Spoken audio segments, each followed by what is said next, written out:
Uli ang ating mga lolo't lola. Dahil naiintindihan namin na sa ilang taon na lang sila ay mamamalagi dito, ang gusto naman natin, pinapahalagan natin sila. Kaya, itong ginagawa ng ating alkalde ngayon na kahit nanuhin din namin na pang-pinansyal, talagang nilaban niya para kahit papaano sa mga huling taon na narito ang ating mga lolo't lola, kasama ng mga barangay, maramdaman nila na mahal sila ng ating gobyerno. And also, given na kayo nga po ay mga kaibigan at mga kasama namin sa barangayan, gusto rin ng ating alkalde na marami sa inyong mga ilong. Gusto niya na through you, maramdaman ang mga lola-lola natin na mahal sila ng gobyerno. Anyway, alam ko, gusto niya rin makarinig sa ating alkalde. Alam ko, hindi ako taga-distrito 3, pero gusto ko sabihin sa lahat sa inyo dito. Kung makakalabas-pasok kayo sa opisina ng ating alkalde, makakalabas-pasok din po kayo sa opisina ng vice alkalde dahil narito ako para sa inyo. Maraming salamat po sa inyo. Manila, God first! Bago po natin ibigay sa ating Yorme, pagsalitain po natin ang ating pong napakasipag din na konsehal mula sa 3 distrito, ang ating councilor, Tol Sarkay. Yeah. Good morning po, ating mga minamahal na mga distrito. Talagang kita ko nga po. Alas 8 siguro, mga alas 8 nandito na po ako, nakakasalubong ko naman po kayo sa pagpasok mo kanina. And sino ba naman hindi magigising sa umaga? Pagdating niyo pala, ang unang sabi ko sa akin, ang gwapo naman ni Konsehal. Pero siyempre, may mga ibang tao, ayaw maniwala po talaga. And ito kasi matagal niyo po, hindi madalas makita, pero alam ko, mahal na mahal niyo rin. Diba? Mana-mana lang po yan. Diyan po si Secretary Letlet sa likod po ninyo. Ayan. Ayan. Okay, makikita niyo po, sino mas gwapo, si Letlet o si Tom? Letlet, naman yan ka. Magalis ka talaga kay Letlet. Pero alam niyo po, as time has passed, kahapon po, yung mga chairman po, nakita-kita po tayo, nagkwentuhan pa tayo na maikli dun sa 100 days po na report ni Yorme. Kahit tanong ko lang naman din po, satisfactory po ba or masaya po ba kayo sa 100 days ni Yorme? Yes! Ano po? And na-i-report po, nailahad po ni Yorme, lahat ng mga nagawa in those 100 days. And pinresent po niya yung mga gagawin naman in the next coming days, in the next coming years po. And I'm very happy rin naman din po na maisisigurado po sa inyo na sa 3rd District, meron pong katawang si Yorme na maitutupad po natin lahat po ng mga pinapangako ni Yorme po para po sa 2nd Distrito ng Maynila. Kaya palapakan po natin si Yorme po dito sa amin. Si Vice Chief at ako, pagdating po sa konseho, very efficient po kami pagpapasahan ng mga priority projects po ni Yorme, priority legislation, and at the end of the day din po, hindi rin naman po namin kakayanin na mag-isa. Kaya bawat isa po sa inyo, all 123 barangays, all 123 chairman, at yung libo-libo po natin ng mga barangay officials, we will not do this alone. We cannot do it alone. And kung talagang tayo naman po ay patuloy na magsama-sama, yung mga pangarap po natin para sa 3rd District na alam ko naman din po, kinikwento nyo sa akin, pinapakita nyo po sa akin, may re-resolve po natin ang problema po ng mga constituent din po ninyo. Kaya this is the start para po sa mga senior natin. Alam ko, mahal na po talaga yung mga senior po ninyo. Kaya ngayon po is yung chance natin para maisigurado po at maipakita po natin yung pagmamahal po natin sa kanila at sa bawat isa po sa inyo. Kaya with that, I hope na in the next coming years, in the next coming days, ay talagang may pagpatuloy lang po natin yung good job na ginagawa po natin na paglilingkod. And asahan po ninyo, si Tol Sarkay ay hindi rin po magpapahinga hanggang may sigurado po natin na lahat po ng mga nasa 3rd District ay masaya po dito po sa ating pamilya.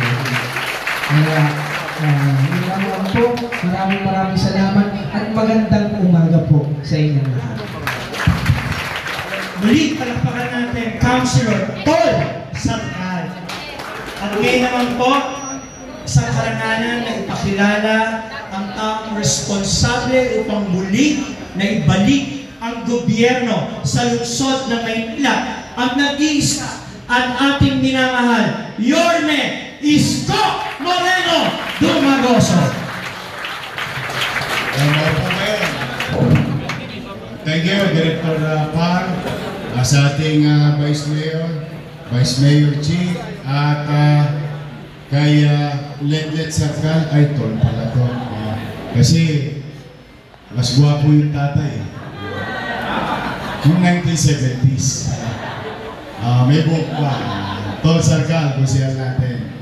At ang ating direktora, Shay, ng ating OSPA at mga staff natin nandito.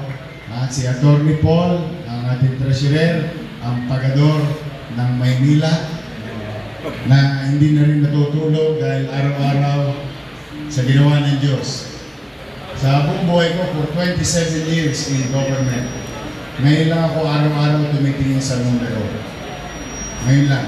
As in literally every single day, inaabatan ko na baka masyadong bumaba, wala nang isolyo.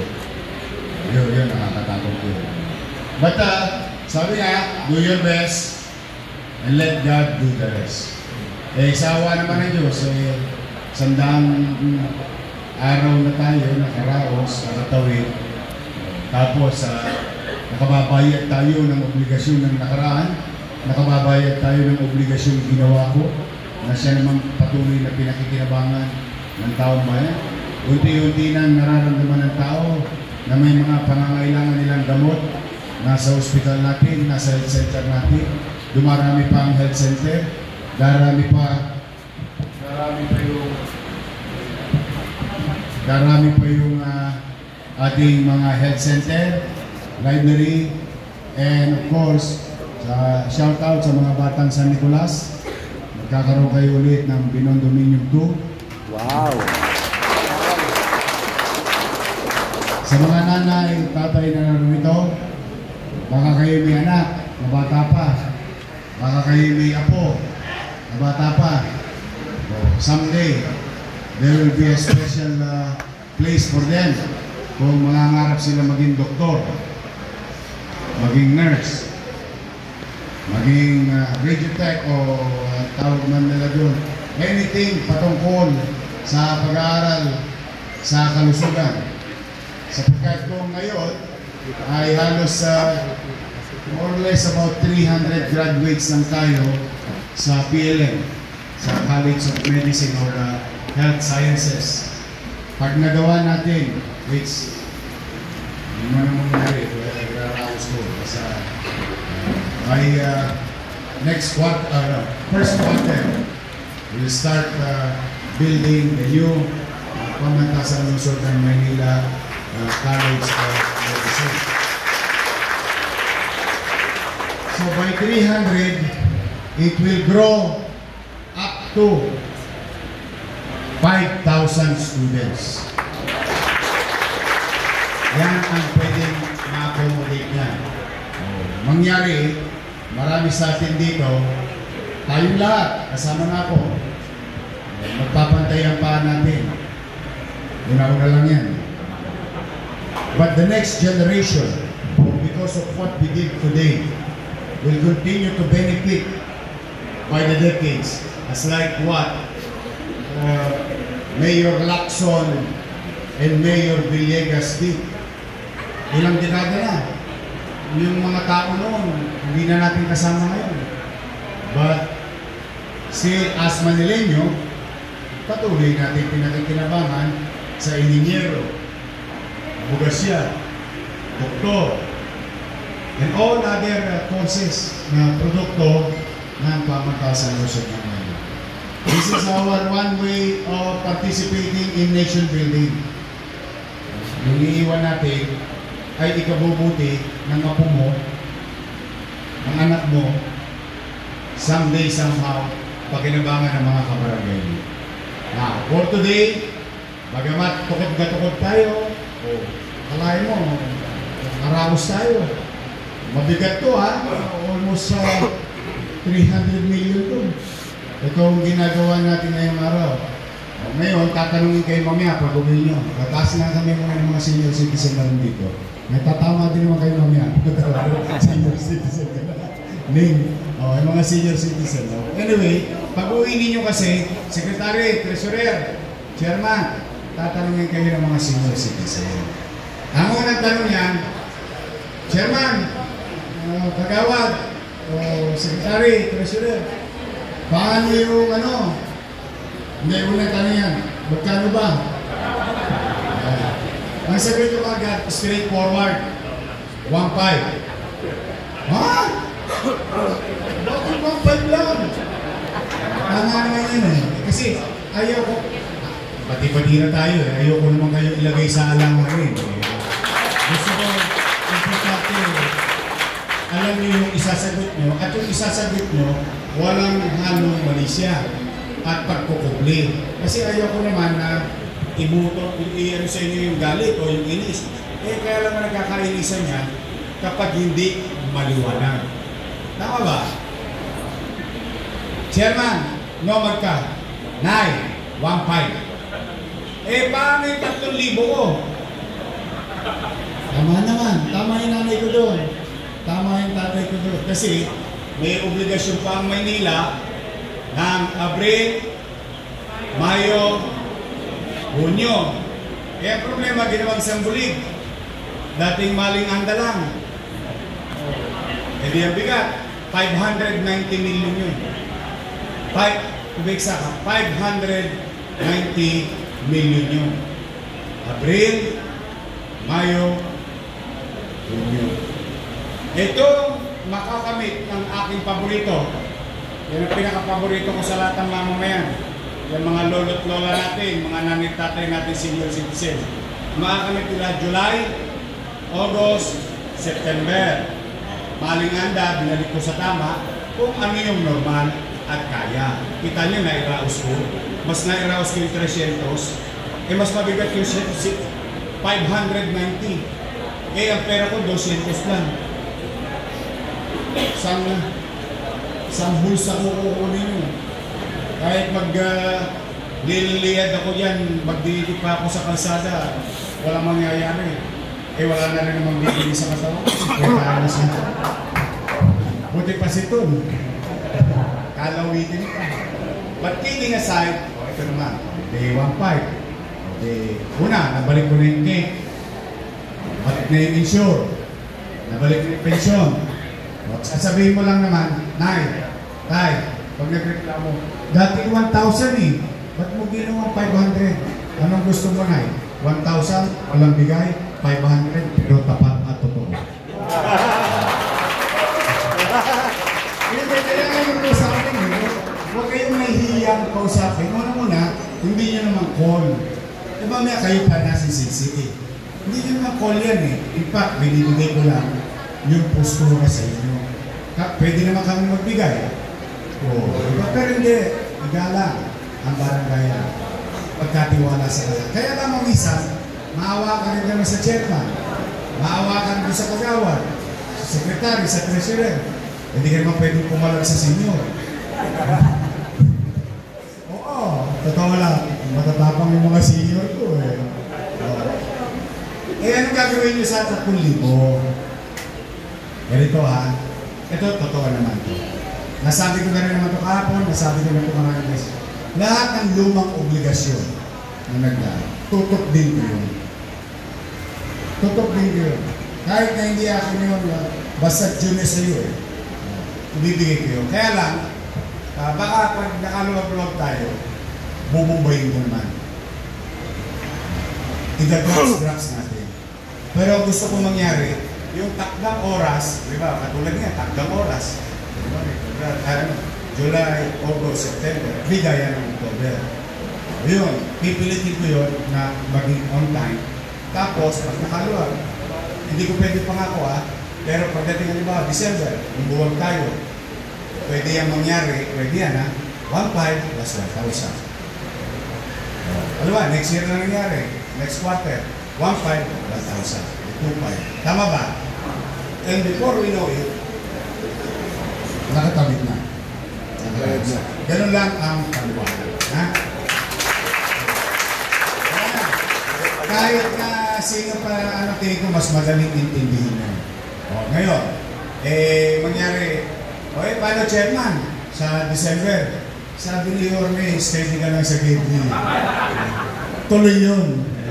Tuloy ko pa rin. Tapos, may regalo pa ulit yung mga senior citizen.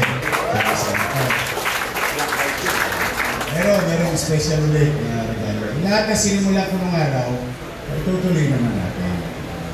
Kaya lang talagang nakaposas yung kamay ko ngayon. Hinahanap ko pa yung susi. Talagang mahirap. Pero I don't complain. I just wanted to share the real situation. Para lang walang ligawan, walang manisyahan, walang politika. I don't want you to be blamed. I want them to realize what is the real situation. O ngayon, marami sa barangay ang nababalitaan ko, wala nang tsape, wala nang pera, tukod na. Paano Pasko na? Patay. Chairman, baka naman. Di ba, wala tayong pera. Pero huwag kayong mag-alala. Lahat ng kabarangay niyo. May awan Diyos. Ginagawa ko na ng paraan. Lahat ng kabarangay ninyo, bawat pamilya, magkakaroon ulit ng pamasko. At nasa ganoon, hindi na kayo masyado mahirapan. Alam ko naman, totos kasi kayo. Maswerte ang District 3, maraming mayamang barangay. Pero paano yung halimbawa sa ibang lugar ng isip? Kaya pangkalahan na lang. So yung ginagawa natin nung una, itutuloy-tuloy natin. Pinipilit kong ituloy. Pero may awa ang Diyos, kakaraos din tayo. Unti-unti lang. Again, wala ko ibang request. Wala ko ibang request sa inyo. Linisin nyo lang yung barangay nyo. Yun lang, wala na ako ibang request. Tulungan nyo kami. Duldulin lahat ng sundutin lahat ng kanal. Lahat ng basura, ilagay sa tamang sisiglan. Di ba nakakot naman ang basura ng maayos? May sistema na ulit, normal na ulit.